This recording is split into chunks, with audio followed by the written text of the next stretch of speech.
turn the video on, and I'm going to mute you all. Thank you all for coming.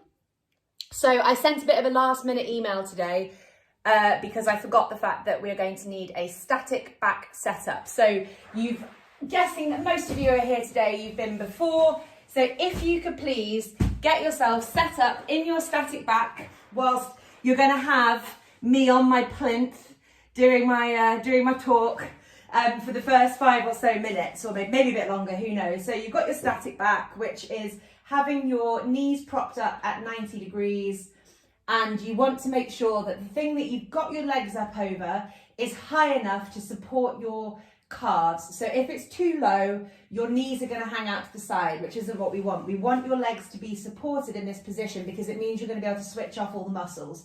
Your palms are facing up, and I'm going to get you into this position to start with, and then I'm going to do some ranting about the core because we have our core class, but I thought I'm going to get you in a helpful position to start with before I start ranting.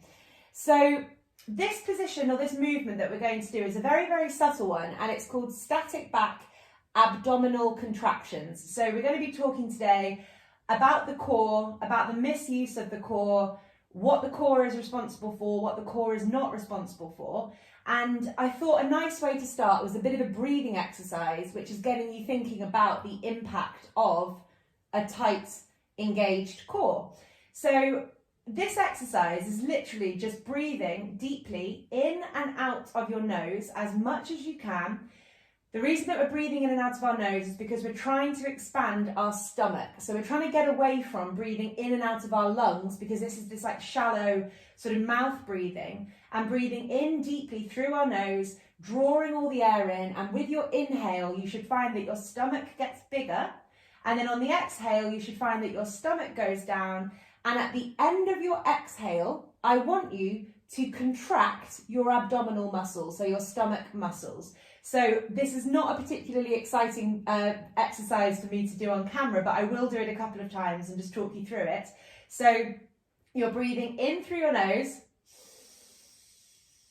as deeply as you can, really making that stomach puff up, and then you're breathing out through your nose.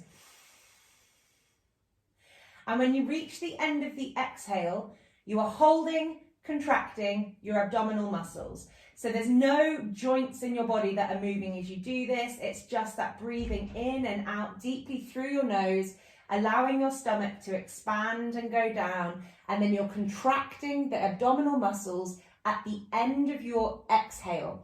And what you should find is that when you contract your abdominal muscles, you will notice that you get a little bit of movement through your lower back. So when you squeeze those abs, you'll get a little bit of rounding backwards through your spine. It's not mega, you're not trying to push for a big rounding backwards, but just the movement of your abdominals, the contraction of your abdominals, you're going to feel a little bit of a rounding backwards through your spine. So just focus on taking those deep breaths. This is going to be lovely for your nervous system in general and sort of calming you down. Static back position is removing any rotation through your body. It's putting your femurs, your thigh bones in a more neutral position in the hip socket. It's getting rid of your rounded shoulders. If you're uncomfortable lying on the floor like this, remember you can always pop a pillow or cushion under your head. So if your neck or upper back starts complaining at you, just put a little cushion under that head. And the aim of the game is, over time, maybe not today, but hopefully in the future, you can take the pillow away and your upper back doesn't complain at you, as it has done first. So you are doing your static back abdominal contractions, you're trying to do these nice deep breaths, and you're squeezing your abs on that exhale at the end. I am going to get on my soapbox and do my little rant at you about the core. So my first caveat, before I go into my rant, is I am not against any movement in your body, to be clear. We want you to be moving every single joint in your body through its full range of movement on a regular basis. You want to make sure that every single muscle in your body works as it should do. So I am not against core exercises. Having a strong core isn't a bad thing, but having a strong core at the expense of other muscles is extremely troublesome for the function of your body. So I like to compare this to sitting. You know, sitting isn't bad for you, but sitting for 8 hours of the day over a lifetime is bad for you. If all you can do is sit, that is bad. If all you can do to, in inverted commas, note the sarcasm, protect your lower back, is squeeze your core, that's also going to be bad for you. So before I get started, I'm not against having a strong core. I'm against having a strong core at the expense of other muscles, which tends to happen in my experience of these classes that really go on about the core. And you want to understand the difference of what is truly a core exercise and what is actually a hip flexor exercise that the person just doesn't understand enough to instruct it as being a hip flexor exercise. So, in my opinion, the core is all the muscles in your torso, literally from the shoulder girdle down to the pelvis. It's your hip flexors, your spinal erectors, your quadratus lumborum, it's the intercostal muscles, it's the subscapularis, like it's all the muscles in your whole torso area, front, back, side to side, in the inside and on the outside. And if this is what core workouts were actually about, then that's fine. But in reality, they aren't all about all these muscles from your neck to your pelvis, front, back, side to side. Core workouts are always focusing on the abs, the rectus abdominis, and sometimes the pelvic floor. So when you're doing these core workouts, the person might say to you, yes, we're focusing on everything. But the proof of this, in that they're not focusing on everything, is if I say to you, squeeze your intercostal muscles, or squeeze your spinal erectors, or squeeze your obliques, you can't do it because you don't have that kind of superficial control of those other core muscles. If someone's telling you to squeeze your core, the only muscles that you can actively contract in that area are your abdominal muscles. So if someone's telling you to squeeze your core, what they are really saying is squeeze your abdominals. And this is fine if the movement that your abs are responsible for, and this is fine if your abs are actually responsible for that movement. It is not so fine if your abdominals are not responsible for that movement, and by squeezing your core, you're actually strengthening compensations. So the abdominals, the muscles that you're waking up now on your exhale, they are responsible for flexion of the lower back and flexion of the pelvis. And when I say responsible, they're not the only thing that's involved in that movement, but they are part of.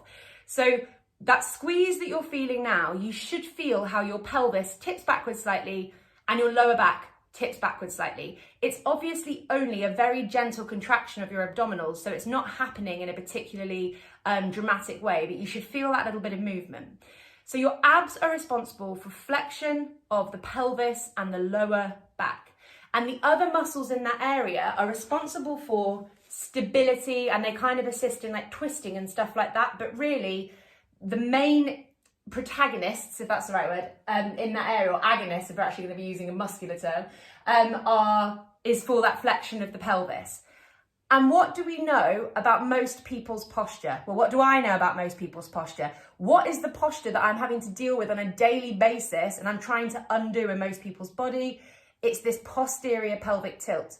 So your abdominals are hugely involved in keeping your body locked in a posterior pelvic tilt. There are some people, not that many, there are some people who have an anterior pelvic tilt, and for those people, probably doing more core work is actually a good idea. But for the majority of people that I am seeing who end up going to people asking for advice on how to get rid of their back pain, they get told just to strengthen their core. But if they are doing that and they have a posterior pelvic tilt, what they are doing is building strength into their initial issue in the first place.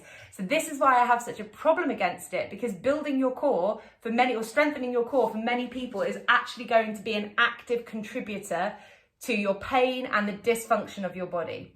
So for most people, I am not going to be giving them core exercises. However, caveat, if you're an anterior pelvic tilt, I might give you some core exercises because it might be something that would be suited to you.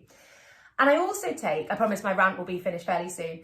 I also take issue with the concept of actively squeezing any muscle, because there is no muscle or group of muscles that you want to have constantly engaged or switched on. Your body is in this flux all the time of contraction, expansion, contraction, expansion. People know the issues that happen because their hip flexors are in contraction too much of the time when they're sat down, because the hips get locked up and tight. Why do we think it's a good idea to have this constant activity at our abdominal area? It's not a good idea. So you have all these people that live this life where they're really gripped on through their abs because they've built strength into it when they shouldn't have done. And this is actually putting constant pressure on a delicate area of your body that contains your vital organs. So how are you supposed to breathe deeply in and out of your diaphragm in the way that our body is designed to? You know, we are designed to breathe in and out of our nose, in and out of our diaphragm. If you are constantly engaging that abdominal area, how are you supposed to breathe diaphragmatically into your stomach? So hopefully you're literally experiencing that right now because you're breathing in and out of your stomach. You can feel that expansion. If you were squeezing your abs the whole time, that wouldn't be able to happen. So this abdominal tension causes many issues. And there's a really interesting book by Katie Bowman called I never know how to say this word, diastasis. I always say diastasis, but it might be diastasis recti or recti. And it's about abdominal splitting. And it's all about the kind of issues with this over-engagement at the abdominal area. So one final point before we start doing some more exercises. To create stability, you also don't want to be stable. So a lot of the time also people will say things like squeeze your core to create strength, to create stability, to sort of protect yourself.